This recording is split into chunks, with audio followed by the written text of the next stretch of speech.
एक बार हजरत मोहम्मद सल्लल्लाहु अलैहि वसल्लम ने फरमाया कि अल्लाह की कसम वो मुसलमान नहीं, अल्लाह की कसम वो मुसलमान नहीं, अल्लाह की कसम वो मुसलमान नहीं।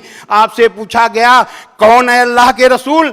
आपने फरमाया जिससे उसका पड़ोसी दुखी हो वो मुसलमान नहीं है। अब आगे सनातन वैदिक धर्म और इस्लाम दोनों मानवता और भलाई का संदेश देते हैं।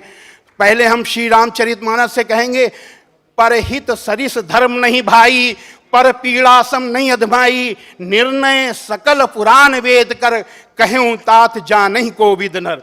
यानी दूसरों की का हित करना, दूसरों की भलाई करने के समान कोई धर्म नहीं है, और दूसरों को दुख पहुंचाने के समान कोई अधर्म नहीं है।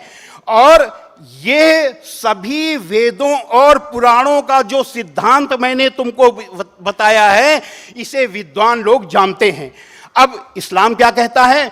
सूरा 28 आयत नंबर 77 में है कि दुनिया में से अपना हिस्सा न भूल, यानी दुनिया में से अपना कर्तव्य न भूल, और भलाई कर जैसा कि अल्लाह ने तेरे साथ भलाई की है, और धरती पर फसाद न चाहो कि अल्लाह फसाद करने वालों को नापसंद करता है।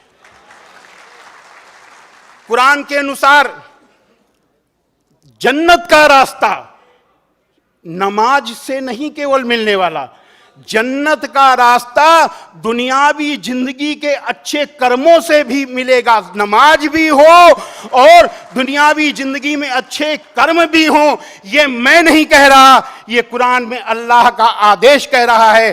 कुरान के सूरा 2 आयत नंबर 112 में है, जिस किसी ने अपने आप को अल्लाह के सुपुर्द कर दिया और उसका काम भी अच्छा से अच्छा हो, तो उसका बदला उसके परवरदिगार के पास है। ऐसे लोगों को अंतिम दिन यानी क़यामत के दिन न तो किसी तरीके का डर होगा और न किसी तरीके का दुख होगा। हजरत मोहम्मद सल्लल्लाहु अलैहि वसल्लम से एक सज्जन ने पूछा कि ए अल्लाह के रसूल, इस्लाम में कौन बात सबसे अच्छी है?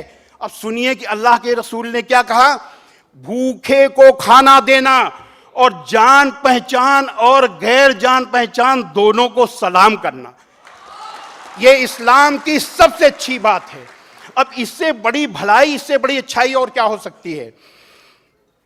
अब यहां पर कुछ लोगों के दिमाग में यह चल रहा होगा कि इस्लाम में इतनी अच्छाई है तो स्वामी जी जिहाद क्या है? जिहाद के बारे में हम ज़्यादा नहीं बताएंगे क्योंकि समय कम है। हम केवल उसकी परिभाषा बताएंगे जिससे कि कुछ लोग समझ लें, जिनके दिमाग में चीज़ चल रही हो।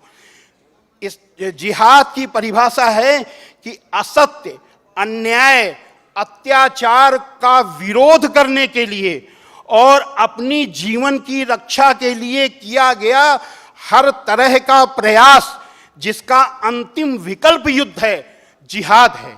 यानी असत्य, अन्याय, अत्याचार और अपने जीवन की रक्षा के लिए जब सारे प्रयास समाप्त हो जाएं, बातचीत के सारे रास्ते बंद हो जाएं, तो जो अंतिम विकल्प जो युद्ध होता है वो जिहाद का युद्ध है। ये है जिहाद।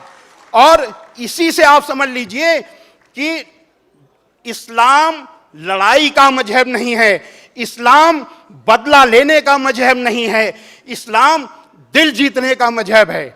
इस्लाम में भलाई का इस्लाम में बुराई का बदला बुराई नहीं, इस्लाम में बुराई का बदला भलाई है। हमें यहाँ कुरान की मजीद की एक आयत याद आ रही है। कुरान मजीद के सूरा 41 आयत नंबर 34 में है, भलाई और बुराई बराबर नहीं हो सकती, तो लोगों की सख्त बातों का ऐसे तरीके से जवाब दो जो बहुत अच्छा हो।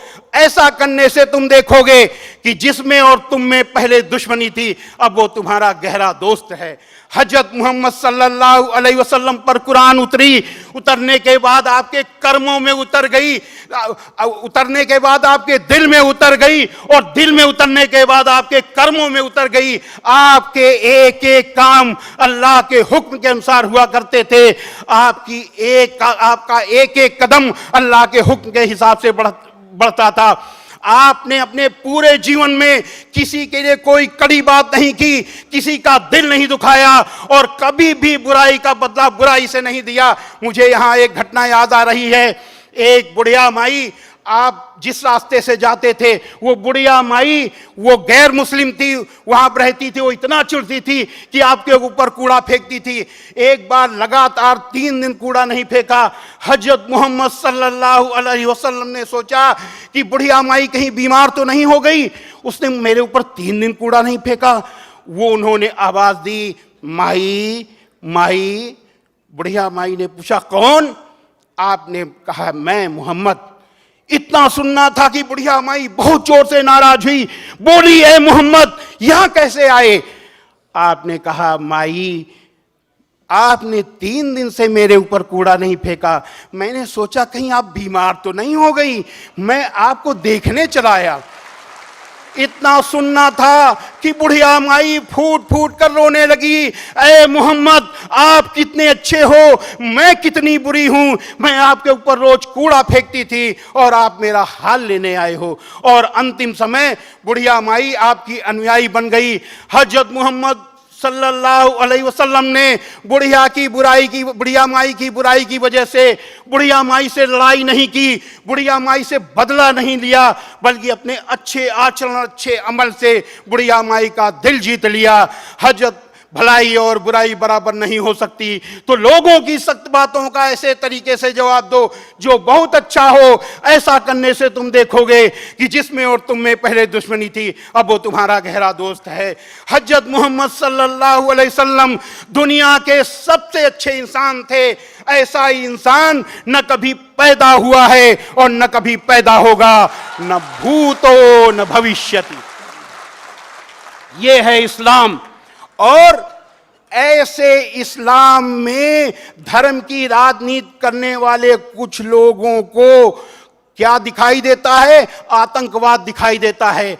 ऐसे लोग जो इस्लाम को बदनाम कर, मुसलमान को बदनाम कर हिंदू और मुसलमान को लड़ाना चाहते हैं, वो कमांडो के साथ घेरे में रहते हैं। और आप सोचिए, अगर हिंदू मुसलमान लड़ जाएंगे, अगर दंगा फसाद होगा तो कौन मारा जाएगा? आम आदमी मारा जाएगा। हम इस देश की जनता से कहते हैं कि ये ऐसे लोग जो धर्म की राजनीति करते हैं वो जनता के सुख के साथी हैं, दुख के साथी नहीं हैं।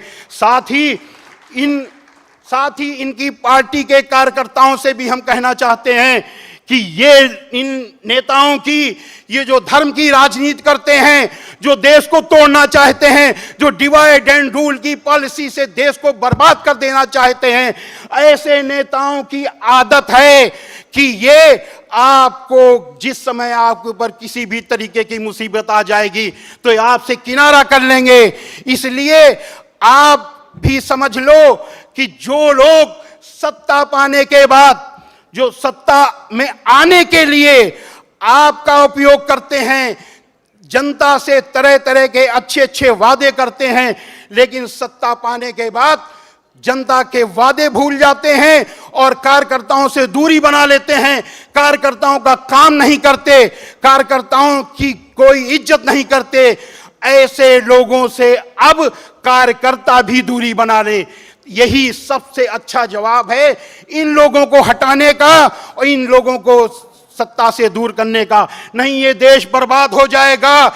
ये देश जिसकी आजादी के लिए, जिसकी आजादी को कायम रखने के लिए हजारों लोगों ने अपनी कुर्बानी की, वो देश बर्बाद हो जाएगा। अगर इस देश को बचाना है, इस देश को अगर इन लोगों के चंगुल से बचाना है, तो हमको सबसे पहले ऐसे लोगों को पहचानना होगा कि जो लोग धर्म की राजनीति करते हैं। अंत में हम ईश्वर से प्रार्थना करते हैं कि ईश्वर ऐसे लोगों को सद्बुद्धि दे और हम सबको भी सद्बुद्धि दे कि हम ऐसे लोगों से बच सकें। ओम शांति ही शांति ही शांति।